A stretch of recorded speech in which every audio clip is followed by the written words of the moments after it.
Hi everyone, welcome to the next video in our fish page series from Rita Berman's water book.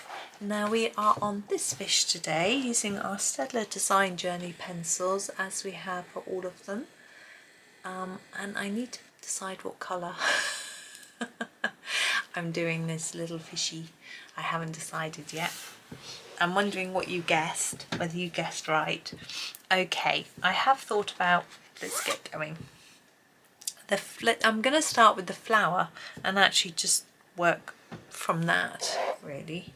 So I'm going to start with number 260. This is called Dark Mauve, which is, I find it quite a strange colour, but we'll see. I'm going to do these circles here, like this sort of seeds on the flower. I like them to be quite dark, and I think this might give the dark look that I want. I'm trying to go around the edge of each one a few more times than in the middle to sort of give them a spherical shape. It's quite tricky with something as small as this to get it quite right, but it's good to try. I'm also going to use this colour for these circles. It sort of seems to tie up to me. Now I feel this colour is quite like a red violet or even a Caput Mortem, that sort of colour. So it's quite difficult, I think, to match in with other things. But we're going to have a go, of course.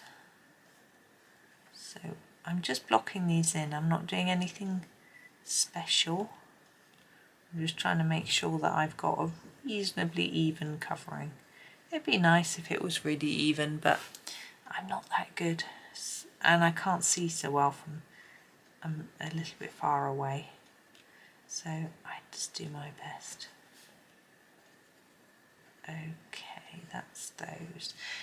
Now, I think I'll leave that for now.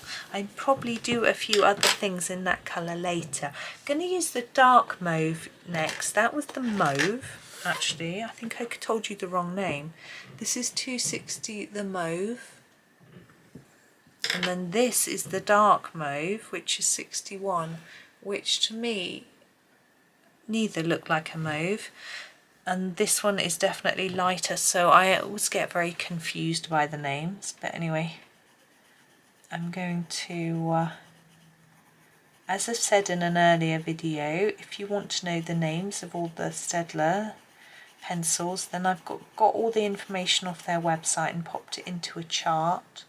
And that chart's available in my Ko-fi shop, and there is a link in the description.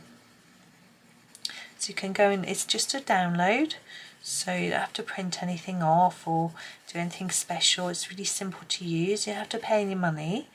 It's just a PDF file, so it just downloads onto either your phone or your tablet or your computer, and you can just then look at it. You can print it. It's printable if you wish, or you can just look at it. I think with this particular chart, you probably not much need to print it, although you might want to print it and swatch your colours next to the numbers, but that's completely up to you. You can just leave it so that you've got the reference names. But this being dark mauve, it's just a strange name to me. For me, I would call this more of either a fuchsia or even maybe a dark pink, or even maybe magenta, maybe. Now I'm trying to build up the layers of colour nearer the centre here. Not only do we get a little hint from these lines, but it also helps with our shaping a little bit. I mean, we don't want it massively shaped because it's a fish, not a tree. But now I'm going to use this colour elsewhere on this crosshatch section, and I'm just going to try and do it fairly evenly all over. I'm not going to worry about any sort of shading. I don't know what these areas are supposed to be, but that's okay. I think it's probably just decorative, Now for this bit on the tail, I'm going to do it a little bit darker on the edges compared with the centre, to try and give it a little bit of shape. There we go. And then this one as well, just reasonably even. Okay, now we need the centre of our flower, we need the body of our fish, and then I think we can fiddle around with what we want for the rest. Now we could go with pinks, could stick with pink and maybe do the sort of magenta, light rose, carmine red, the pink, the Bordeaux, something like that. Or we could, I think I'm going to make this one all pinks. I know these are called mauves, but for me they're sort of pinky purple pinks, because we've got an orange and red one up here which is pretty similar colours, whereas our others are quite different colours. I think if we have one in each row which has got almost all the same colours, it might just help it to make a bit more sense, rather than just having the first one is orange and all the others is mixed colours. So I'm going to go with 25, which is our pink for the background. Now here we have these dots like we've had on quite a few of the fish, which I'm going to colour over and ignore. I will use a pen to make them sparkly in a bit. Now this is quite a reddish pink compared with this, which is quite a purpley pink, but I think I can make it work. So I'm trying to go a little darker on the edges, make it a little lighter towards the centre, so our little fishy has a little bit of shape. Now this is a little bit more fiddly, but I'm going to try and make it more intense down at the bottom because of these shapes. It's a little bit fiddly, but it's okay. Get there.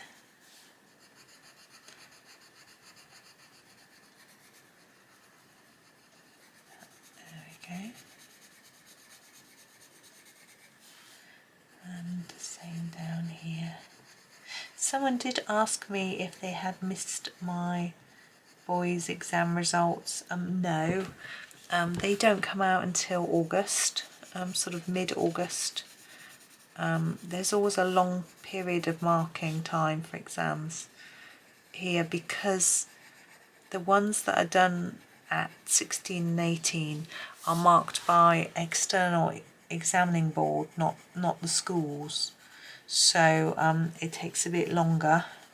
What the examining boards tend to do is they get the exam papers, they photocopy them, and then they'll send out certain questions to markers. So say one marker might mark questions 1 to 5 and have a batch of papers, and then another marker might have something else. It takes quite a lot of organising that they have to. Obviously they send out sample answers to the markers as well, but they have to be, markers are usually teachers and they do it to earn a little bit more money. Now if you think the teachers are still at school at the moment working, schools, I don't know exactly when they break up actually. It's usually towards the end of July actually, and so they need to give them time to get on and do the marking, and then it all gets sent back and they have to decide, look at all the marks. And what they do in this country is they get everyone's marks and they put everyone's papers in order of best to worst or worst to best, effectively. I'm sure a computer does it, it's not a physical process, and then they decide what the pass mark is based on that. So a certain percentage of people will get a certain mark, a certain grade. So let's say 10% of people get an A star, probably more like 5%, which is the top grade. So they'll pick the top 5% and that, of papers, and that will determine what marks you need to get that grade, and then they'll do that through them all. Now there are quite a few different examining boards that might have been testing the same subjects. I don't know if they collaborate on this or not. I don't know how it works. Okay, I'm going to use this number 260, which is our mauve, to do a little more. Now I'm thinking these lines here. So with this one, we faded it towards the centre. I'm going to do the same with this one, so putting lots of layers on here and less towards the middle, and the same on the way back from the bottom and up and around. And then yes, once the exams have been marked, I think I'm going to do this long line. I think some of them are double marked to check and things like that. You know, they have quite a stringent system in place to make sure it's all fair.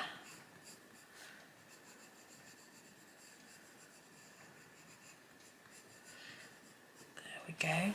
Now I'm going to use the mauve. No, the dark mauve, sorry, the 61 for these loops. With loops, I like to do them darker at the bottom and a bit lighter at the top of the arc. You might prefer to do it the other way. You might prefer to just do it flat colouring. I know I haven't done the middle of the flower. I've got no idea what I'm doing for that yet.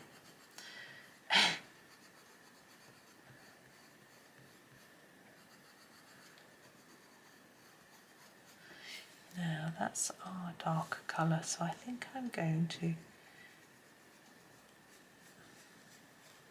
make those two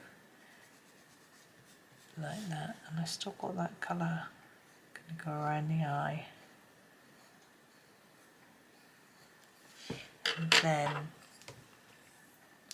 our 260 for this missing piece. I mean, you can leave some things white.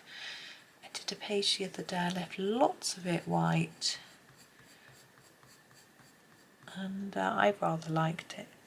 Now the centre here, I think I'm going to use a mixture of colours. I'm going to start with the 61 and go around the edge, and I want this to be really intense, really intense. So I'm going to keep going around, but now beware when you're doing this, you don't want to keep pushing and pressing because you'll indent your paper. So just try to get quite a bit of colour in those gaps around those circular pieces, but don't overdo it. And then I'm going to use the 25, and I'm actually going to go over the top of what I've done already, and then just take that colour towards the centre. I think it looks quite nice with a bit of white. That's what I'm going to do, but not too much. Yeah.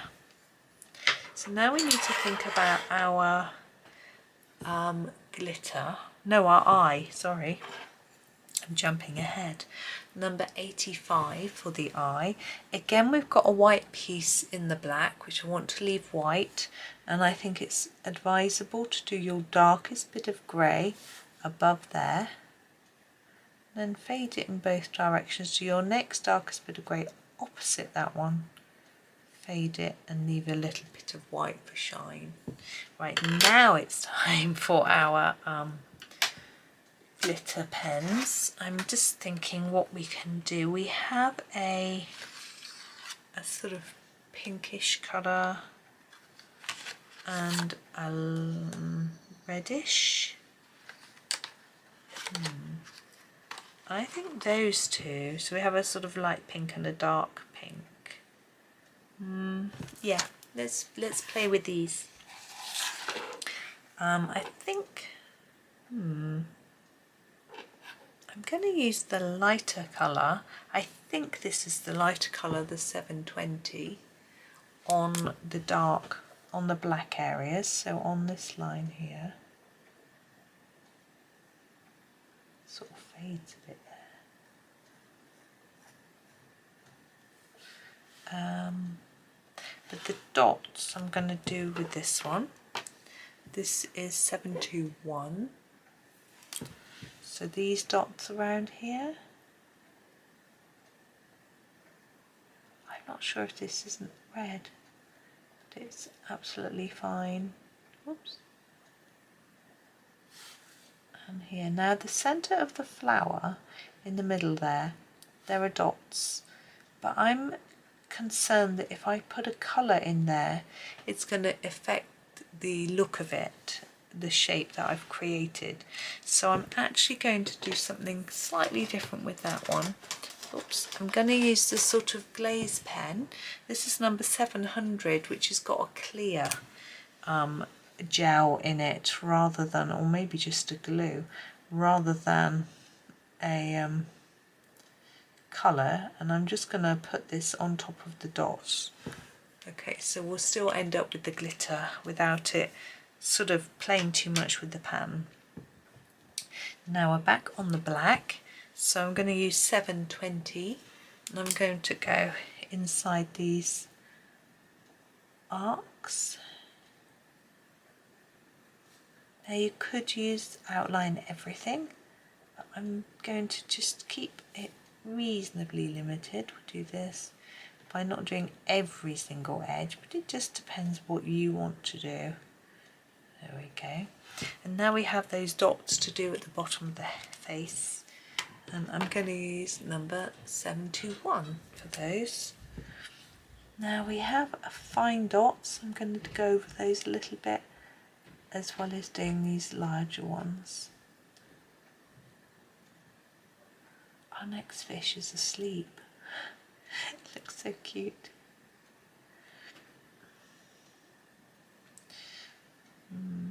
Let's do a few there. There we go.